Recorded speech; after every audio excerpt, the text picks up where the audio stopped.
home, auto, business insurance. How often can you agree to the value of something? But as soon as you agree to a higher value, your premium goes up, right? Exactly. Well, Okay. Exactly. I would say it's a relatively good idea to do it every 5 years. Every 5? Maybe 5 to 7, based upon what it is. Depending on how much it might Right. have appreciated over Exactly. time. A vehicle, actually, I might do more than that. It depends. But like a article of jewelry, a fur, like she said, cars. Oh, see, I didn't even see that. I know she Yeah. she didn't even see the whiteboard, or did she? Did she? Know what? Now she acting like she Now didn't see she it. act like she. I didn't see. whiteboard. I didn't know. say furs. If I I'd know. seen it, would have said Yeah, but that's that's something that definitely can fluctuate over time.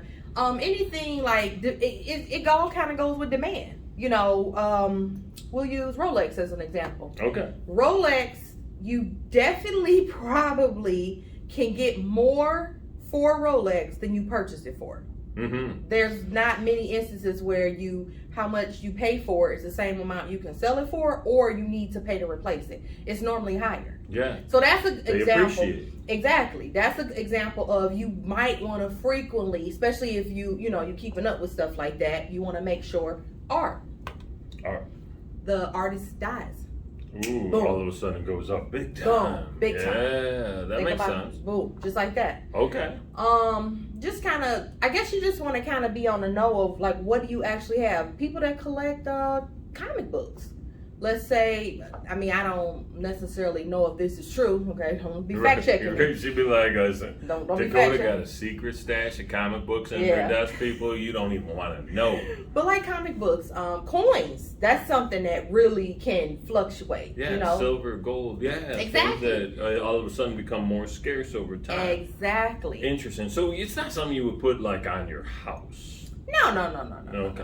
It's not something that you would maybe put like on a commercial property or anything like that. But for collectibles or rarities. Yeah, a specific item that you feel has value in some form that you actually don't want to take the chance of the insurance company saying, here, take this little $20. And you're like, how? I paid, Okay, let's use a comic book as an example. On a comic book, it'll tell you how much you paid for it. Right. It's printed on there. It's $1.50. That's how much you paid for it. You paid $1.50. Here go your $1.50, sir.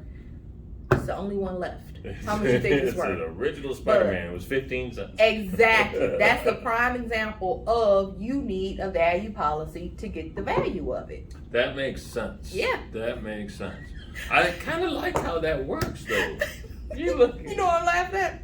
I love when, like, Terry, you hear something for real, like some insurance stuff for the first time, people be like, that is interesting. That's a time I agree with insurance. I like that part.